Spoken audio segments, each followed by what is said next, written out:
Damn it! I was too greedy. It must have been those last 2 million that did it. I should have just let it go. I knew there was something wrong with that account. Damn it! Now they're getting close. I guess they thought I didn't know about it yet. That might have helped. I still had time to hide and make sure they couldn't track me any further. Fortunately, I had a plan for that. So who am I and who is trying to track me down? Who I am now is not that important, as this identity will soon disappear completely. In 2 hours, I'll be a completely different person. The trail the hunters are following will be cut off before they can get enough information to realize who I am. What I am, or soon will be, is a hacker. I am a very good hacker. I'm also a very evil hacker with a very select list of targets. I go after the drug cartels. I track down their bank accounts and, anonymously of course, supply evidence to the appropriate authorities. I have on my personal conscience the convictions of 4 politicians, at least 50 police officers, a dozen soldiers in various countries, and so many small-time traffickers I can't even count them. I have also siphoned over $100 million out of their coffers. Of course, I take a percentage of that amount for myself, but about 80% goes to various charitable organizations. Most of them deal with drug addiction and rehabilitation programs. Why, you ask? It's simple. My little sister got involved with the wrong guy. I didn't like him very much, but she wouldn't listen to me. I did the best I could, but she made her choice. I tried my best to take care of her after our parents died. I had always been good with computers, but the 2 dark years I spent in depressive isolation after identifying what was left of her body turned me from very good to almost magical. I spent those 2 years alone in the basement of my parents' old house, learning dark secrets and how to manipulate them. I learned the code. I learned how to navigate the dark web. I discovered backdoors in most security programs. Sometime during those 2 years, the DEA got their hands on some very important information about the drug gang that tortured and killed my sister. Unfortunately, rival gangs somehow got the information that the gang in question was turning over government evidence to others to try to cut a deal. Gangs act faster than cops, so the state saved a lot of money on lawsuits. So who am I running from? My guess right now is that it's either the Russians or North Korean hackers. While I'm not sure it's them specifically, I'm pretty sure they've been hired by the cartel I just withdrew about $30 million from. I really should have stopped at $28 million, but then I discovered another small account. I knew there was something wrong with it, but I was young, stupid, and still angry. Once that money was on its way through 40 different accounts in 6 countries, my counter-hacking programs sounded the alarm. Someone had installed a reverse tracking program on the account. They were looking for where the attack originated. That's going to take a long time. I used a botnet. They'd have to go through about 100 IP addresses before they could start traversing the chain of servers. I inserted the flash drive and did a few keystrokes and mouse clicks. 4 servers in Europe went down. 2 servers in China reformatted themselves 6 times. 1 server in Iran and another in America overwrote their entire memory with a random series of 1s and 0s. The trail leading to me was effectively broken, and there was no way to recover the data. 3 more mouse clicks and my carefully crafted machines were reduced to useless scraps of wires, plastic, and fried silicon. The abandoned building I'd been using burned down from an out-of-control homeless fire. Most of my broken computer system was stripped apart and tossed into random dumpsters around town. Hard drives and memory cards were burned in a desert bonfire along with all of my personal documents. Convinced that no information could be retrieved from the burning pile of debris, I got in the van and drove west. 4 days later, I arrived in Las Vegas. 5 years later. Honey? Could you please help me? The computer's not working again. I turned to my beautiful wife, Linda. Really, Mark? How is it possible for a 25-year-old man to be so bad with computers? What would you do without me? She said, giving me a quick kiss on the top of my head. A few quick clicks and keystrokes and I went back to checking my email. Dinner will be ready in about half an hour. Thanks, sweetie, I replied, watching her walk back into the kitchen. It had been 2 years since Linda and I had gotten married. I still couldn't believe how lucky I was. Leaving my old life behind, I recreated myself. I worked as a truck driver at the local lumberyard. We had a union, so the pay was decent. I very carefully withdrew a couple $100,000 from one of my offshore accounts and bought a nice, modest 3-bedroom house on about an acre lot. Next to the house, I built a steel building to use as a store and warehouse. I also added a secret room to rebuild and modernize my computer system. It was a small storage room, but it had a raised floor that went up to access a staircase that led underground. If you didn't know how to open it, it looked like a regular concrete floor. I decided that I would give up hunting dealers and cartels for a while. I had plenty of money saved up in case I needed it, and it made sense to disappear and let things cool down. Still, I didn't want to lose my skills, and I needed to keep up with new technology.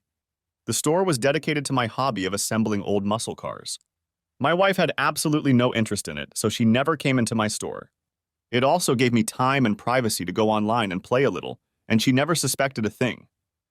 You might wonder why I'm keeping this from her. The thing is, she knows me as a simple truck driver and mechanic who knows next to nothing about computers.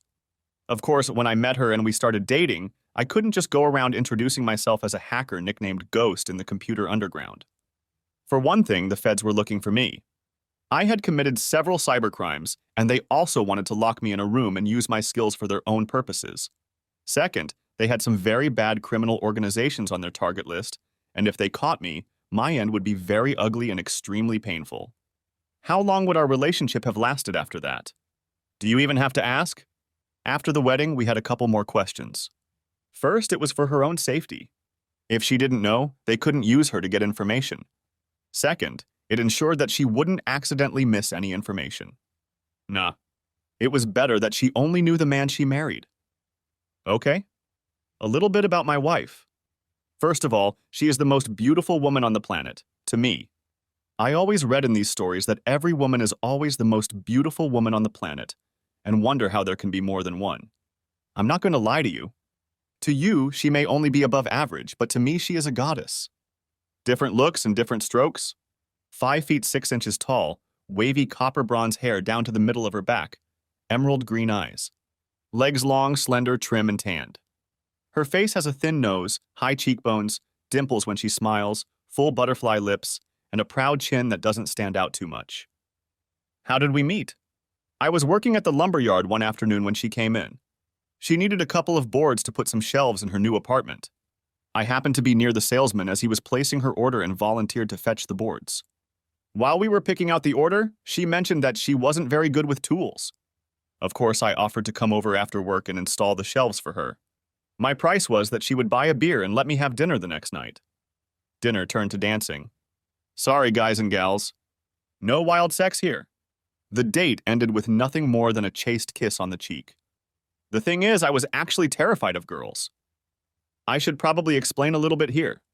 When I stole all that money from the cartel, I was a skinny 19-year-old computer nerd 6'1", tall and 110 pounds. My sex life up to that point was non-existent. Since coming to Las Vegas, I had only had 3 experiences with prostitutes. The first one was pretty disappointing. It was standing on Fremont Street. I was horny and picked her up. We did it in the back seat of my car. I ejaculated, but she acted like a robot. The second time I was in a brothel in Parampa. At least she acted like she cared. The third time I was also in a brothel in Parampa. This time I had the necessary funds. I paid for the whole night and asked her to really teach me how to pleasure a woman. Now I was dating a woman I liked and not paying. Would she really think I was okay if I didn't pay her for telling me how great I was? It wasn't until the 5th date that we had sex. I took her to dinner at the Stratosphere. From there, we moved to a hot dance club with a striptease. After a bottle of expensive wine at dinner and a few shots at the club, in between dancing for over 2 hours, we returned to my house. As long as I made her happy, I was fine. Linda and I dated for about 6 months before I proposed to her. 6 months later, we were married. We were happy together. She worked as an accountant for a large national company with an office in Las Vegas. She made good money there, and we lived quite well on our incomes combined. I never had to look into my secret accounts. We went to nice restaurants, attended shows, had a nice pontoon boat on the lake, and we both drove nice cars. Our sex life was very good. Usually, when I got home from work, I would go to my store and mess around for a couple hours before dinner. About half the time I worked on one of my machines, and the other half I spent in my room playing on the computer. I wasn't really doing anything wrong, just hacking into places I wasn't supposed to go. I wasn't actually taking anything or entering anything into the system. I was just sneaking in and looking around to tighten up my skills. Sure, I could have stolen a bunch of data and money, but I didn't want to leave a trail. Best to just sneak in and look around without anyone knowing of my presence. After dinner, we would settle on the couch and watch a movie before heading to bed. Sometimes we'd have sex for hours before bed, and sometimes we'd just melt into each other's arms. I continued to pretend that I was completely ignorant of technology. After all, who would look at a man who could barely check his email and think he was one of the most wanted hackers in the world? All the while, I've been hacking into the computer systems of banks, governments, and large companies. I've also reconfigured the army of bots on personal computers that I used to have. I masked my location by initiating hacks from foreign servers, sometimes from multiple servers at the same time. About 6 months ago, I noticed that Linda became a little more tense. Although it didn't really seem like such a big problem. Sex had decreased from about 4 times a week to twice a week. She was working longer hours and was tired when she got home. Most of the time, she would go straight to the shower, eat dinner, and then go to bed. I asked her, and she said something about a big account they were trying to get their hands on. It seemed plausible. Sometimes she would call me from the office on Friday and let me know that she was going to go to happy hour with a few other employees after work. She already did this often enough that I didn't bother. After about 6 months, I asked how long it would be. By my calculations, by this time, they should have either gotten the bill or lost it. Linda said it would probably be another week or two, and then things would settle down again. I decided she needed some pampering since she was working so hard, so I bought her an all-day spa package for this Saturday. She was thrilled when I handed it to her on Wednesday night. Finally, Saturday came, and at 9 in the morning, she headed to the spa. With a quick kiss, she headed out the door. She wouldn't be back until 4 in the afternoon. I grabbed my coffee and headed to the workshop to finish assembling the engine I had on my bench. After about an hour, I took a break and went to my computer lab. Up until this point, I had deliberately avoided hacking into Linda's comp. It was a sort of don't litter in your kitchen thing. I was adamant about that too. I didn't mess with the company I worked for myself, and I wouldn't mess with the company she worked for. After I logged in and checked my security programs, I was curious about the big account. Maybe I should see what it is and maybe take a look around their servers to see what's out there. Just a cursory look around, and then try to hack into the new client system. Their security was child's play. It took me a couple minutes to get inside. First stop was Linda's computer. She was working on a project, so from there I was supposed to be pointed in the right direction. It's weird. Nothing special about the new big client stood out.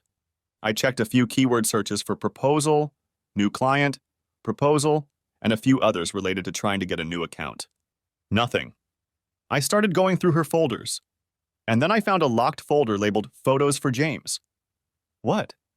Why does Linda have a folder with pictures of that little IT weasel? Yeah, I knew who James was. I'd met him a few times at the corporate events I went to with Linda. I didn't like him very much.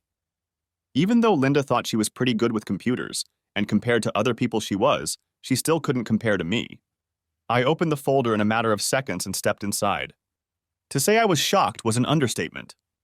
There were dozens of nude pictures of Linda in her office. I sat there, staring numbly at the pictures. In that moment, it felt like a part of me had died. After about 15 minutes, if the clock on my computer is to be believed, I came out of that state and started thinking about how I would get back at her as soon as she got home. Divorcing this bitch was a foregone conclusion. It was still a few hours until she got home, so I continued to look for more information. I figured it all started about 6 months ago when I first noticed a change in her. I pulled up her emails and was shocked even more. Several of their email conversations indicated that this was much more long-term than I thought. It looked like they had been lovers for about a year, even before she met me. If that was the case, why did she start dating me in the first place? What was going on? I found another letter in which she mentioned accounting errors by several of her big clients, as well as their own company. Then there was something about an offshore account. I switched to James's computer. There were more pictures of Linda on there. A few showed her in a motel room and in another man's bedroom. James was much better at computers than Linda, but still no match for me. I needed more time, so I copied James and Linda's computers and their folders on the company network to a free disk on my server. Out of habit, I checked the personnel folder on the server. I stopped for a moment when I saw my name in one of the folders. I copied it. Before I left the network, I had installed some spyware on both computers as well as the server. It automatically forwarded everything they did to my computer. Needless to say, work on my machines went on the back burner for a while. Linda came back from the spa and thanked me with a long night of amazing sex. Yes, I was disgusted with her for what she was doing, but I'm a guy. I wouldn't pass up the opportunity to do it with a beautiful, enthusiastic, and energetic woman. She could be the devil incarnate and I'd still celebrate. Ah, yes. To me, she was the devil incarnate. The little head didn't care and the big head decided to just go along for the ride. Sunday came and I was back at my store again. Linda was still asleep when I got up, so I took the opportunity to open her phone and install spyware on it. Text messages would be secretly copied into my computer system, and all of her phone calls would be listened to and digitally recorded on a separate hard drive. I will also be able to track everything she does on the internet. Linda left around 10 o'clock in the morning. She said she was going to meet up with one of her friends to go shopping. The friend-finding app on her phone was turned off, and I didn't want to accidentally notice that it was on, so I hacked into her car's internal GPS to follow her. Surprisingly, she actually drove to the mall. Once I was sure she wasn't coming back anytime soon, I went back to the house and got her laptop. The first thing I did was copy everything on the laptop to another hard drive. Then I downloaded the keylogger program and set up the camera for remote access. I didn't think I'd have much time before I had to return her laptop to where she left it, but I figured I could get a quick look at her browser history. That's when I discovered the second email address. I also noticed that she had logged into a bank in the Cayman Islands several times. I'll have to take a look at that later. I wiped some grease and oil on my hands and face to look like I was really working on the car when I heard that Linda had come home. Shower, dinner, movie, then bed. For the next week, I continued to play the ignorant, caring husband. Every evening I went to the shop, pretending to work on one of my cars for a couple of hours. Before returning to the house, I would dutifully slather myself with lube. In reality, I was going through the mountains of information I had gathered. It was on Tuesday night that I read a text message between Linda and James that caught my attention. James was warning her about erasing her history after using my laptop. Why did she need my laptop? Her laptop was working fine. Sure, I had set up my laptop to connect to my servers as soon as I bought it, but I had never thought about spying on myself. A dozen keystrokes and mouse clicks later, the problem was solved. The following evening, as I was sorting through the day's updates from their work computers, another stream of data started coming in. I quickly realized it was from my personal laptop. Turning everything else off, I began to study the new stream. It looked like there were money transfers going on. I turned on the laptop's camera and switched the stream to another screen. On my computer, Linda was working. She had a Bluetooth in her ear. The microphone picked up her voice as she spoke. On a third screen, I put up a live feed of her phone conversation. I watched and listened as Linda, following James's instructions, transferred about $50,000 from a dummy account at their company to a bank in the Cayman Islands. And they used my computer to do it. Soon she finished, deleted the history for that day, and logged out. What was going on here? I hadn't yet had time to review my personnel file from my HR folder because it didn't seem as important as other files. But now everything had changed. I felt like I had been assigned as a computer security consultant. I really respected the details they used in creating my fake documents. James had obviously hired me since he was the head of their IT department. I also discovered several payments for my services. Of course, they all went into an account in the Cayman Islands. Let's recap. I was unknowingly hired as a computer security consultant. Linda and James used my computer and IP address to transfer large sums of money from a fake account at their firm to an offshore bank. Furthermore, Linda and James were having an affair before I even met Linda. I was beginning to realize I was being set up. It was time to shift gears. Now that I understood what was going on, I needed to realize how bad it was and figure out what to do about it. It was bad. Checking the Cayman Islands account, I saw that there was almost $10 million in it. Checking the transfers, I verified that they had been doing this since about 6 months after Linda and I got married. In addition, they were not very delicate in trying to hide which computer was used to steal the money.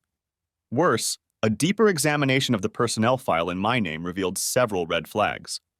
Yes, when things went south, I was the one in the kill zone. What am I supposed to do now? Surprisingly, acting normal around bitch turned out to be not that hard. I just let Little Head call the shots when she was around. She wanted me? Yes, I took every opportunity to do that to her. The following Saturday, I went through her emails for the time we had been dating. That's when I found out that they had chosen me as their scapegoat from day one. Yes, she thought I was attractive, and that sex with me would definitely not be a chore, but she was a little concerned about my apparent lack of computer skills.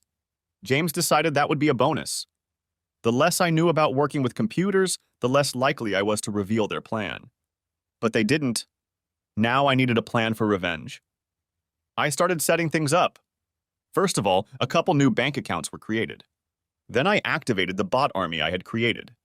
Most of the bots would be a distraction, but I had one small group that could be tracked, although it would be difficult.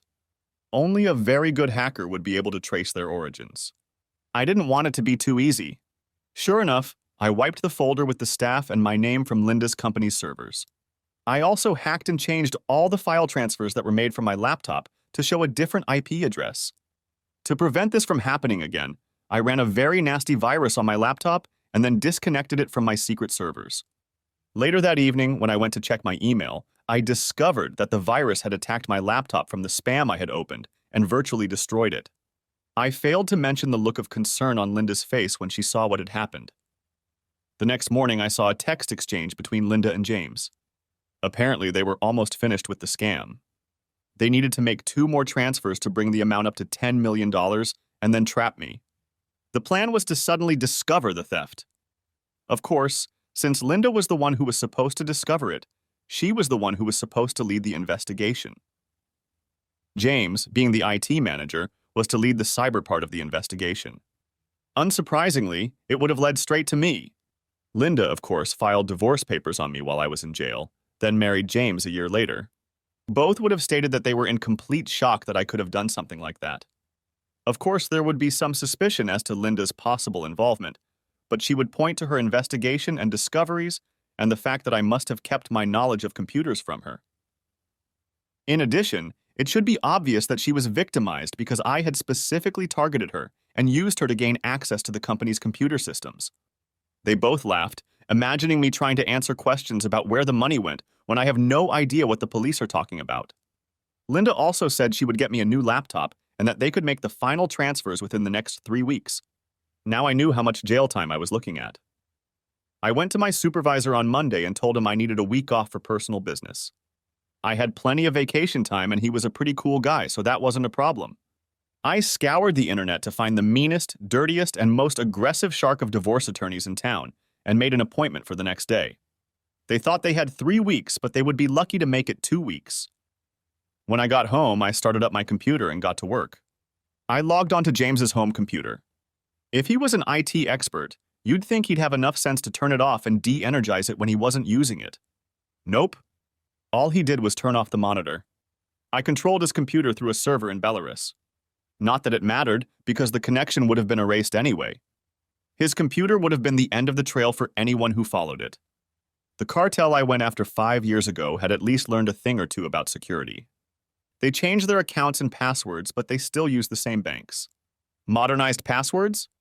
They only work if you don't store them on your personal computers, which are vulnerable to phishing programs embedded in emails with links to products any multimillionaire would want. This was just preliminary work. I'll wait until I'm done with Linda before I tackle James. James wouldn't survive this, and I still needed to use him to destroy Linda. I was still monitoring Linda's GPS in her car, so I was able to leave and go to the park for about an hour before coming home. She didn't need to know that I had taken a week's vacation. In fact, she probably did need to know, but I wasn't going to give her that information to try to save myself. As usual, I went to my store to work on the car. She left to run to Walmart to get me a new laptop. While she was gone, I did some preliminary work on setting it up. It was important for her to be at home when the computer was in use. If she could prove she wasn't home, she would have a defense to the crime.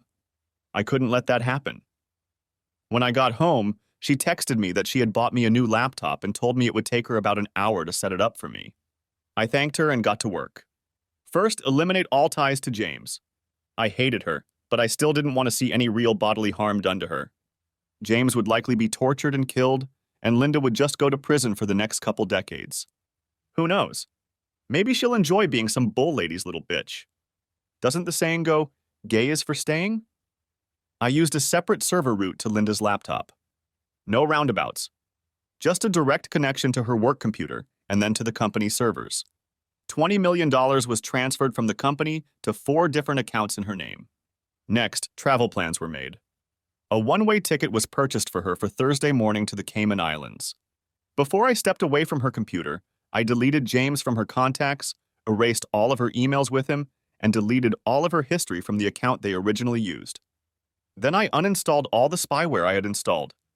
It was a risk, but I didn't think she would have enough time to do anything too bad. Finally, I broke and erased the connection I had with her laptop. Having done all this, I remotely disabled the wireless router in the house. I had a separate, much better one at the store. Of course, she didn't know about it.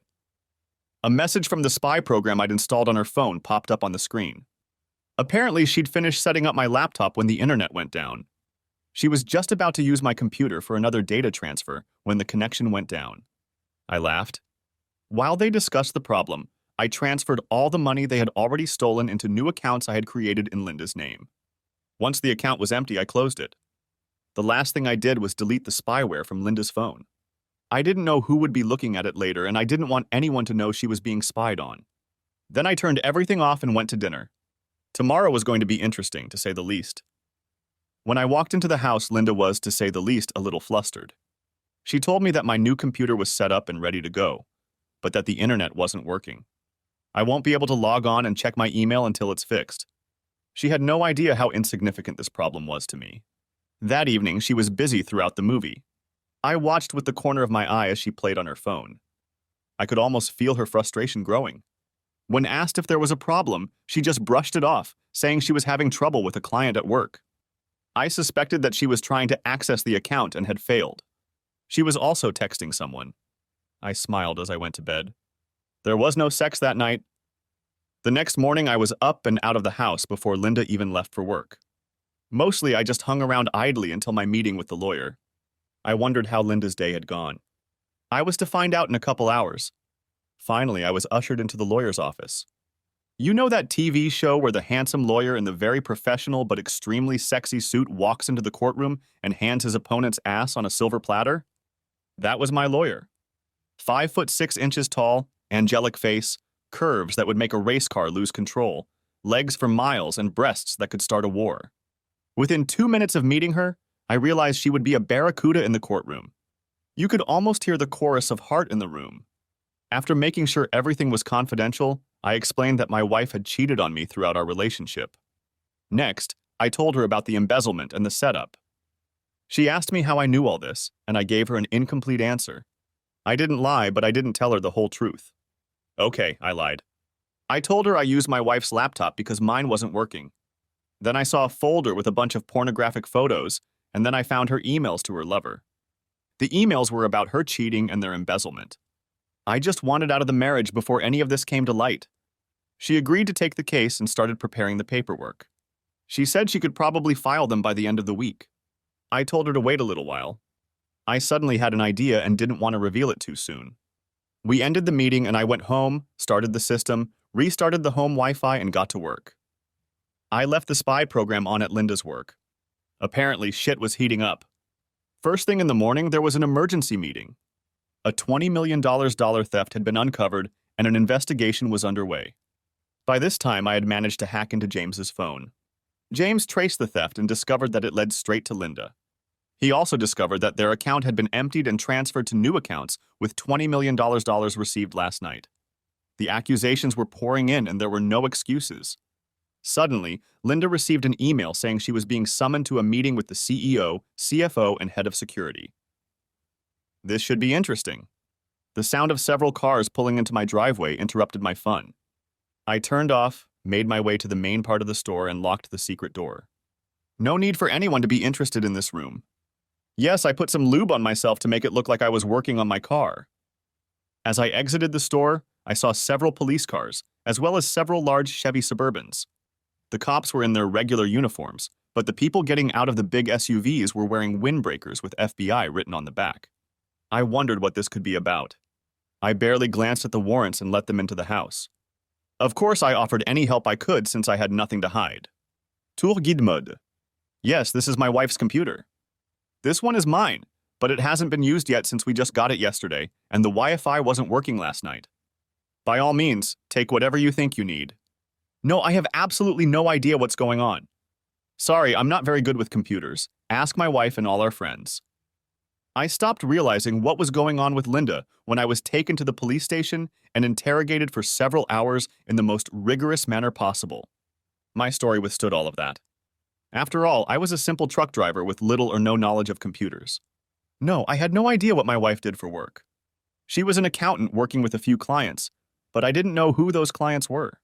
What do you mean by a one-way ticket out of the country? Just for her? No, I have no idea why she would fly anywhere without me. It soon became clear to them that I knew nothing about what was going on.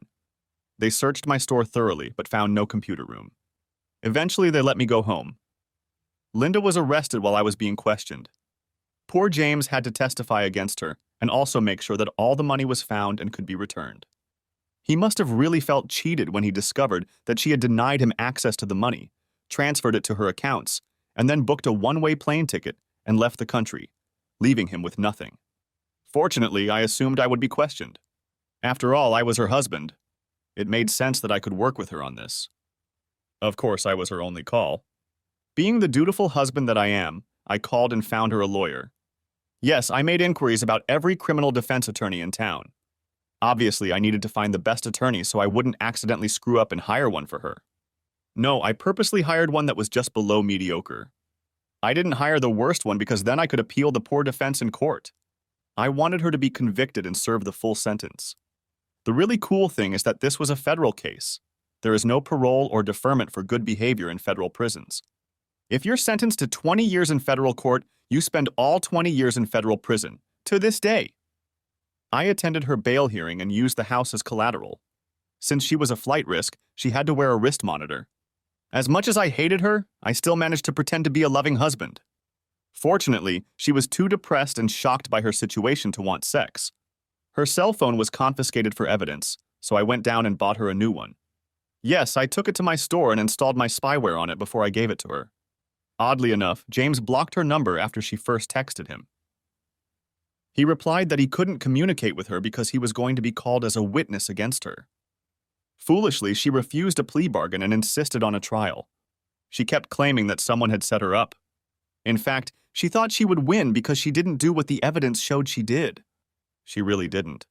Oh, she was guilty of embezzling half the money that was in that account, but not all the money, or using that particular account, or using her own computer, or buying a plane ticket, or suspending her partner. Of course, the money was found and easily recovered. From my perspective, the trial was fun. It was very interesting to watch James testify against her from the computer records. I could see his inner struggle when he had to testify against his lover while thinking that she had betrayed him and was going to run away and leave him.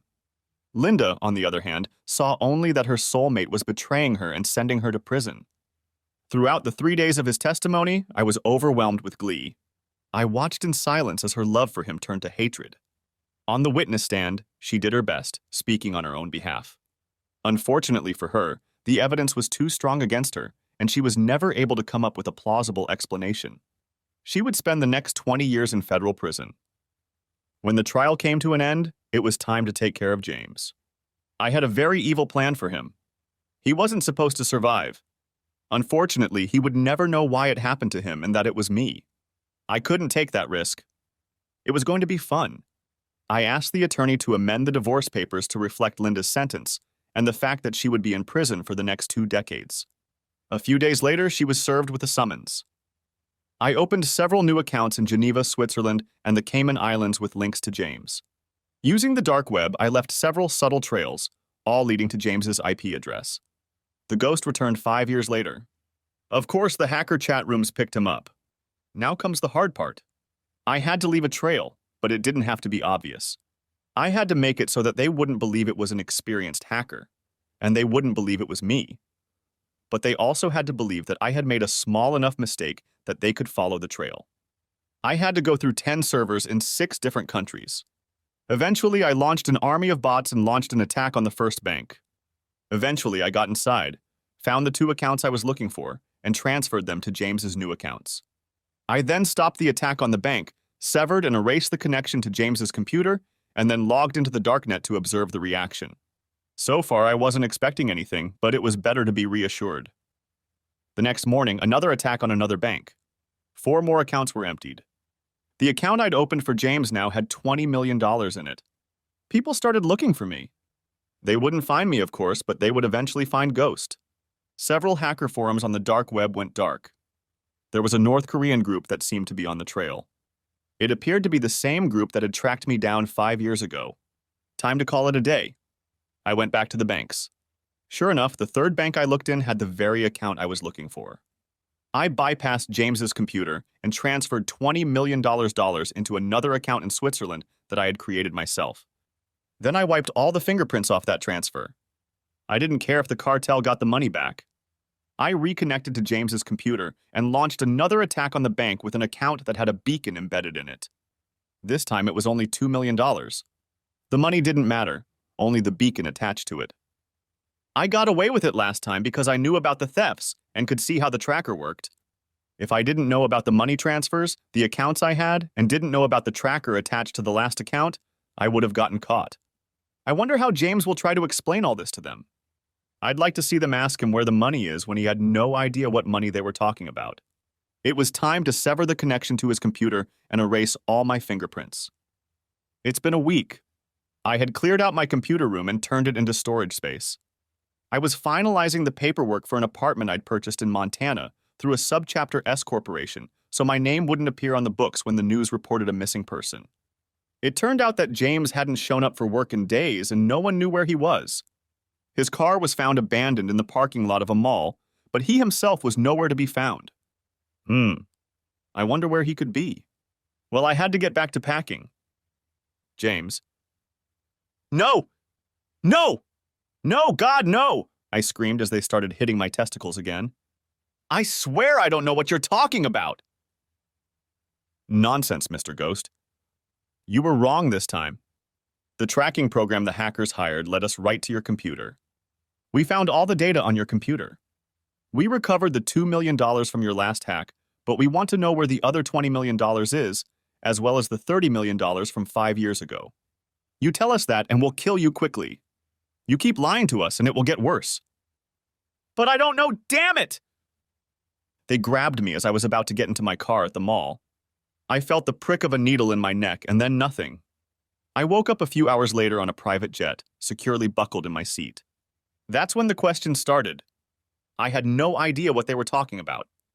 They kept calling me Ghost. They asked about the money they said I had stolen. There was $20 million that I had stolen a few days ago and another $30 million from 5 years ago. They didn't believe me when I said I didn't know anything. I just wet myself when they showed me the irrefutable evidence on my personal computer.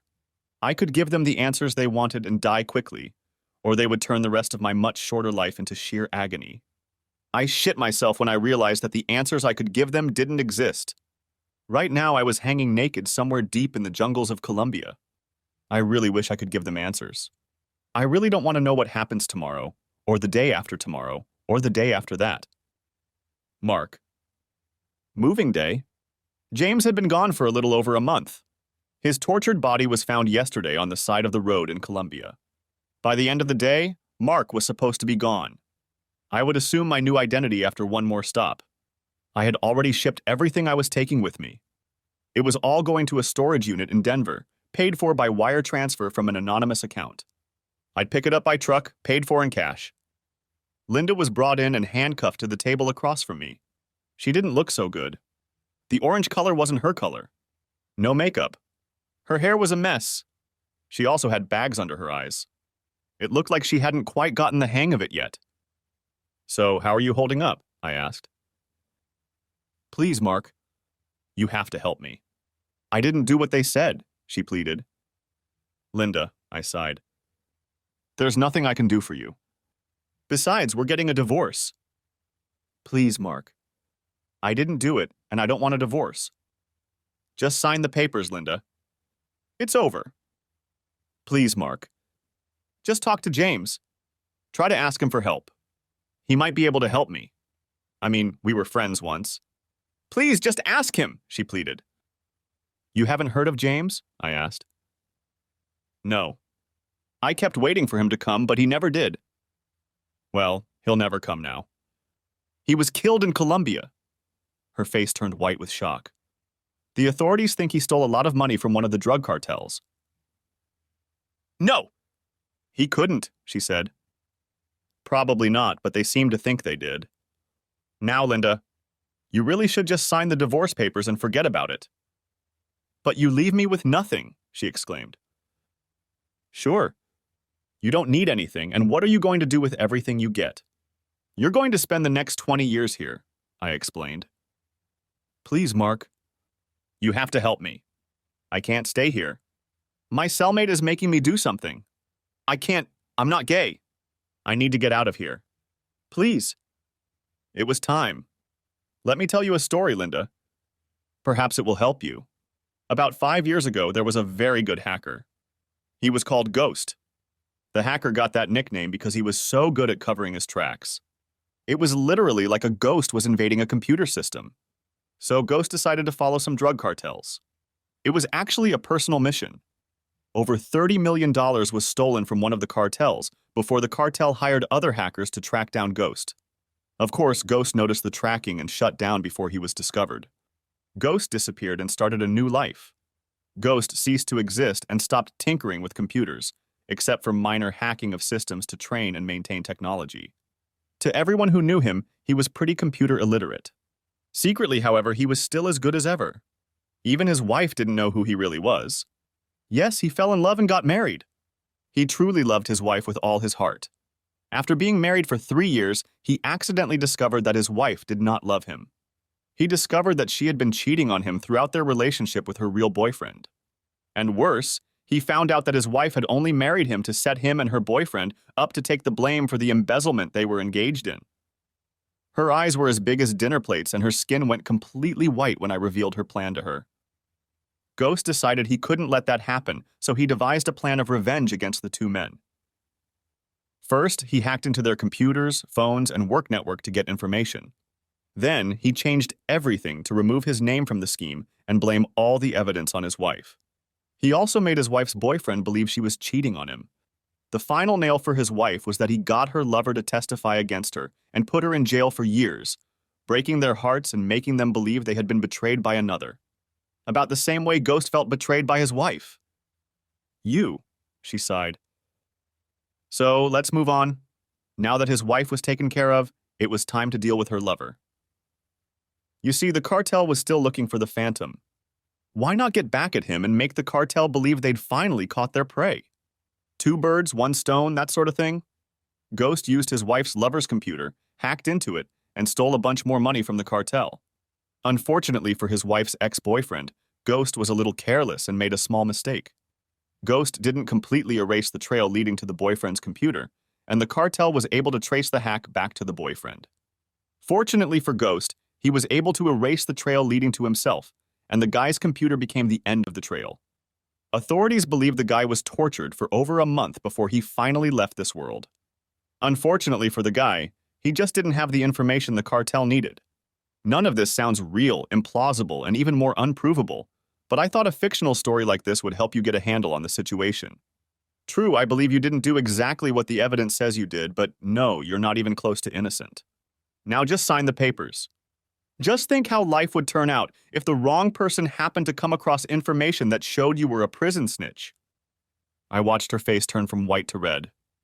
You're a freak, she screamed, lunging toward me. There's a reason guards handcuff themselves to the desk. There's a reason the chains are short enough that the prisoner can't reach anyone on the other side of the table. I got out as she was being dragged away screaming. I got into a cheap abandoned car and drove to the mall. Once parked, I left the mark in the car and walked to the other side where my real car was waiting for me. With my new identity, I rushed away. Thank you for watching this video. If you enjoyed this story, don't forget to subscribe and watch the next video.